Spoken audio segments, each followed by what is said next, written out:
This is a walkthrough for a 2020 Pioneer BH305. We're going to start up front here with the propane cylinders. We haven't had a chance to sold prep this unit yet, so there will be a battery placed right here that will power your 12-volt accessories inside the unit. There are two 20-gallon propane cylinders on this unit. This is an auto switchover regulator with an indicator to show you which tank is supplying the gas. This tank is currently empty, so that this is red. When we fill this tank for you, it will turn green. And being an automatic switchover regulator, once it draws all the propane out of this tank, if the valve is open on this tank, it will start drawing propane from this tank without having to come out here and manually switch this valve. Even though I do recommend leaving this off and leaving the valve in the other position, so that when you run out of propane, you don't drain yourself of propane. You just run out of one tank, and then and you can come out here and open this other tank, and you know you only have one tank left. You have an electric tongue jack with lights, extend retract button, a 7-way for your trailer lighting, safety chains, and then your electronic emergency brake cutoff here for the electric brakes on the trailer in case of emergency. Going over here to the left side, right here on the left side, you have this tag here, which shows your VIN, the vehicle gross vehicle weight rating, and the tire inflation information. You also have access, your first access door to the storage compartment in the front here.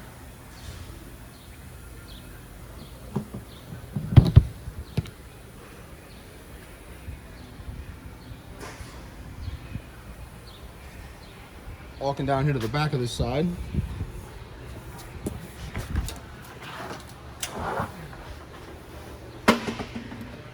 so right here, if you look underneath, you have your sewage outlet. Right when the slide is closed, it's labeled so that you can tell which one's which. So the handle on the right will be the gray tank. The handle on the left over here will be the wastewater holding tank.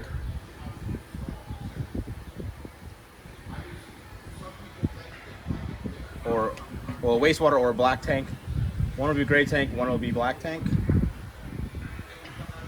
And then over here is your receptacle for your shore power. This unit is a 30 amp shore power cord. And then onto the back here, you have your exterior shower with hot and cold water and your city water connection.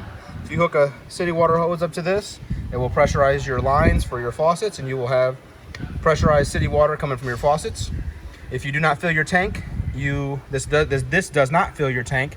To fill your freshwater tank, you have to go on the other side to the freshwater fill. I'll show you that here in a minute. This unit is equipped with the tailgate storage system. It's pretty simple to use. On both sides, you'll have this pin with a cotter key in it.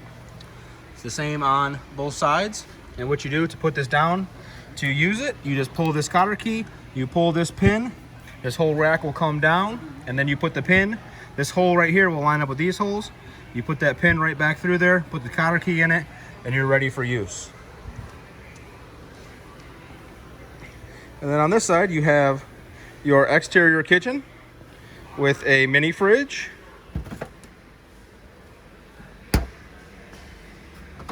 And then you have this latch that holds your cooktop and sink in place. This cooktop has a gas line. Right now it's just tucked up underneath there, but it goes to a quick connect, which is located right here. And you just hook that line up, and now you can use gas from the unit. You don't have to have an additional propane supply. And then also right here, since we're down here, this is your rear stabilizer jack. You have the same thing in the front, the same concept, same everything in the front, just one front, one rear. These are stabilizer jacks, not leveling jacks. What they are meant for is to stabilize the unit from rocking side to side once it's been leveled. If you try to level the unit using these, you will bend the arms. They're not strong enough to level this unit. They're only meant for stabilization. One side will come down first, and then it will, as soon as it touches the ground, it will amp out, and it will send a signal to the other side to come down, so they both come down. And don't worry, it's not putting a bunch of pressure on it yet until they both come down, and then it'll apply pressure to them. So you don't have to worry about bending them when you're putting them down. So over here you have your awning. It's not fully extended right now, but once it's fully extended, you can adjust the pitch of it. So if you want water to drain on one side or the other, you just come over here to these little pins right here. You would push that pin in, and you would slide the arm down or up into one of these corresponding holes, depending on how much pitch you'd like to add to this side of it or that side of it. It's the same on both sides. Up there you have your two exterior speakers, your vent for your hood range, and then you have right here is your exterior refrigerator access. If you ever need to access the back of the refrigerator for some reason, you just turn these two tabs here and it pops right out of there. There's a couple little tabs that hold it in place up here as well, but it just slips up into those. There is a fan on the back of the refrigerator, so you might hear some noise coming out of there from time to time while the refrigerator is in use. Don't be alarmed. Down right here, you have, to your left, you have the furnace exhaust port. Careful, this metal gets pretty warm when the furnace is on, and the gases being expelled by this are very warm, so just be cautious of this when the furnace is in use. This is your hot water heater. In order to open it, you just turn this little tab here. It flips up through the slot. This comes down. And before you use this, you got to make sure that this right here is put in place and tight so that you can fill the tank with water, because you do not want to turn this on without water in the tank, because you will damage the heating element, which will be cause for a new water heater. Stepping back a little bit, right next to it, you have your city water fill right here. This is how you fill your freshwater tank. You just put the hose directly in there and turn it on and fill it until the reading on the inside says full.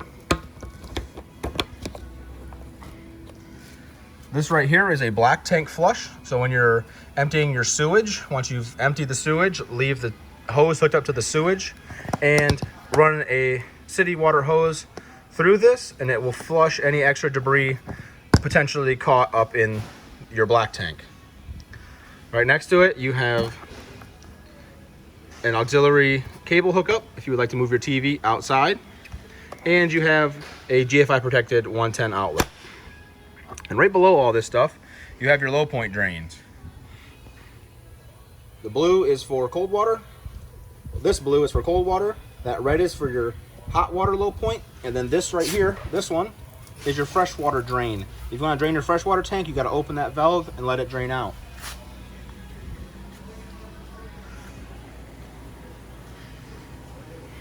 And on the front, you have the same as the rear, the stabilizer jacks. And then you have access, like the other side, you have access to the front storage compartment here. These two tools right here, one of them is for the electric tongue jack. If you're stranded somewhere and you don't have battery power for some reason and you need to get the tongue jack either up or down, you can just pull there's a little rubber piece on the top of it, you pull that out of it, and you can manually crank that jack up or down to get you out from where you're stranded. And then the other one is for the slide out. So again, if you're stuck somewhere with no battery power, no ability to plug in, you can manually crank that slide out in so that you can get on the road.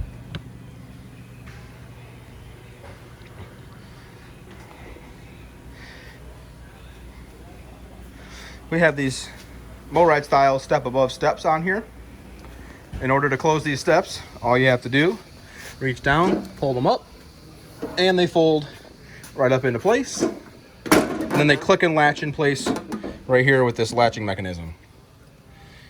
In order to release it, you just pull this blue lever, reach over here, grab this handle on the MoRide steps, and pull it down quite simply.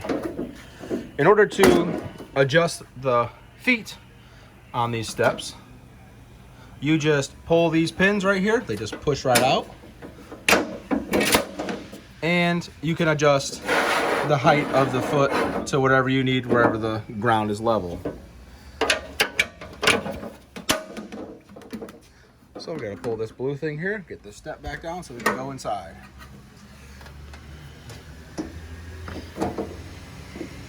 All right, first thing you see when you walk in, you'll have your fire extinguisher to your left-hand side here. You'll have some storage drawers, and then you'll have this first little panel here. On this panel, these two light switches control the mood lights above the slide out. And then this one on the left here controls the blue lights in the speakers. On this panel, this is how you turn your water pump on, how you turn your water heater on gas or on electric. And then you just push these buttons to read your tank levels. And right now we're plugged in, so our battery is showing full and all of our other tanks are empty. If you go directly above this, right here is your second panel. This panel has controls for the slide room, the awning, and it has two light switches which control lights on the interior of the unit and the awning lights right here on the outside. This unit is also pre-wired for a wine guard system. So if you would ever install a wine guard Wi-Fi system, it's already pre-wired with a switch, so it'll save some time. We're gonna do a quick 180-degree turn here and go into the master bedroom. In the master bedroom here, you have some nice storage areas. These mirrored cabinets have rods for hanging clothes on both sides. There's a light there above the bed, and there's a light directly above the bed with a switch over here. There's also a 110 outlet right here on this side of the bed, and one over here on this side of the bed. If you look at the ceiling here, this is your cable hookup for your antenna with the booster right here, and another 110 for a TV or whatever you want to put there. And then right here is another section of the wine guard system. This is where a predetermined location where you would put the hole in the roof for the wine guard system if you would want to install it. And then right here, you have an emergency exit window. In order to operate this window, you just push this down. This red lever comes up out of here, and you just push directly out. In the case of emergency, you just shove this all the way out of here. But if you don't, if you just want the window open, it just kind of rests in place so you can have a nice breeze. Well, we're gonna keep that closed for now.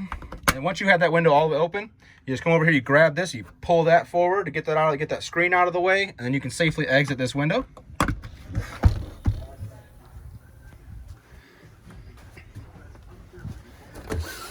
This one is not an emergency exit window, but it is a window.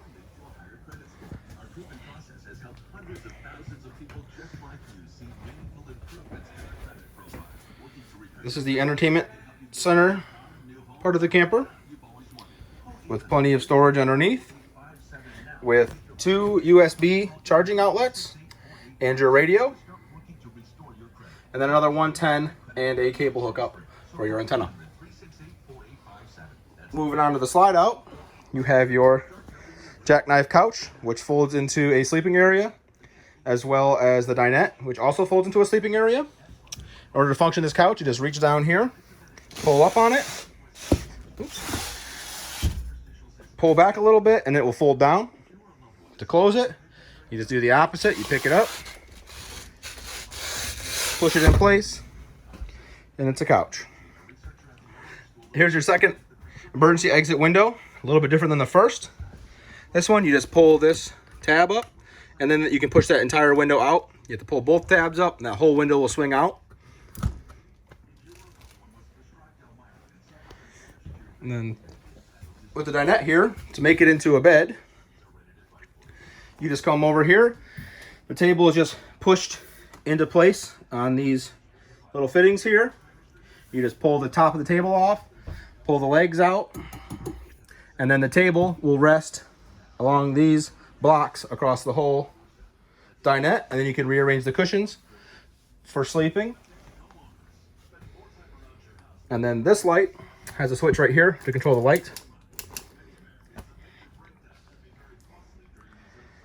And then this door leads to the back bunk area. This door has a travel latch on it, so when you're in transit, it's not banging around. You just gotta turn this little latch, pull this open, and then now this door slides freely open and closed.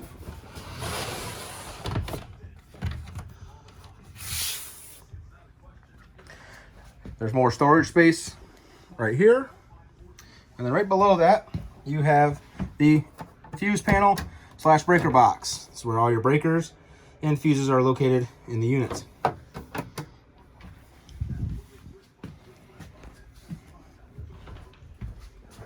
Moving back here, there's some more storage space with a little counter and some more overhead storage. And then another 110 receptacle or outlet and another cable hookup if you'd like to install a TV back here as well. And then these are the bunks with a built-in ladder for each bunk, and each bunk has a light. And then a window. And with these style blinds, the non-cloth style, they have these little tabs on them so that when you're towing, they're not bouncing all around. You just pull these little tabs out on both sides, and then you can pull the window open. In order to close it, you just push these little tabs back in. Do the same thing on the other side here, and then now that is sturdy, it's not going to go anywhere. And you also have another emergency exit window right here, similar to the one in the front bedroom. Moving back up to towards the front of the unit, you have your digital thermostat. On this digital thermostat, you're going to want to leave it in the auto position. So when you turn it on, see how it says auto, you're going to leave it in auto. And then that's your AC. It shows cool because it will turn your AC on. Push it again, that now will turn your furnace on for heat. In order to adjust temperature, you just use the up and down arrows. If for some reason this accidentally gets put into Celsius, it's just an accidental tap of both these buttons. We'll switch that from Celsius to Fahrenheit. Oops. To Fahrenheit. So if someone actually bumps into it, switches it to Celsius, no need to worry. It's not 20 degrees, it's actually 68 degrees.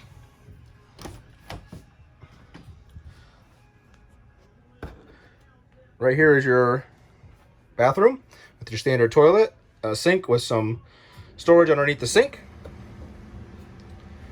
an outlet right above the sink, a GFI protected outlet, and then you have your vanity mirror with storage behind the mirror, and then you have your standard shower.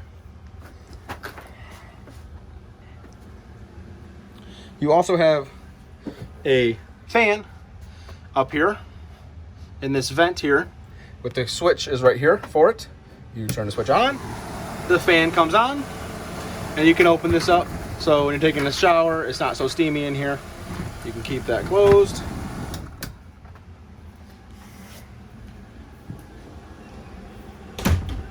Next to the bathroom, we have the kitchen area with some more storage, and a large pantry storage area right here with a Dometic refrigerator. These handles, you just gently pull forward and then pull out, and it opens it up.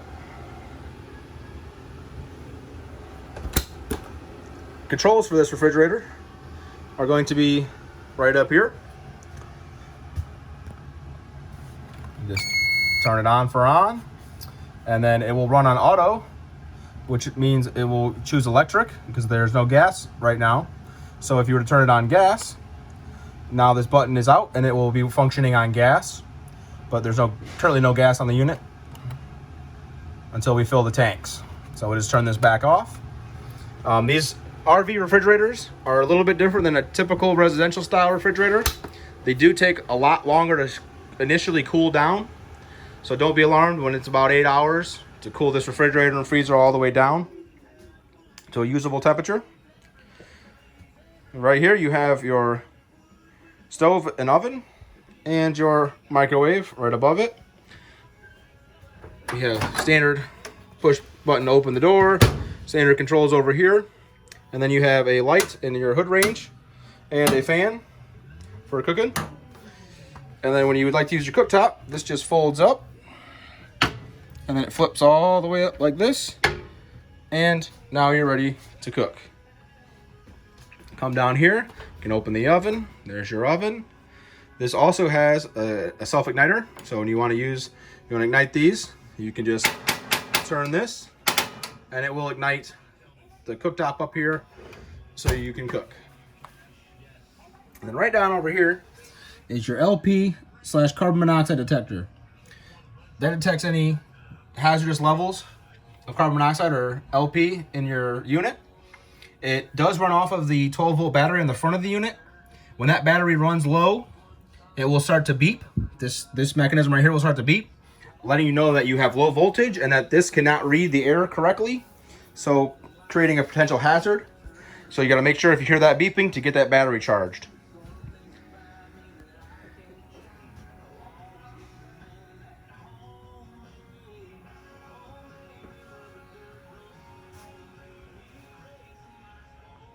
And the last thing is when you turn the AC on, here's your AC. When you turn it on, if you open this, all the cool air will come directly out of here.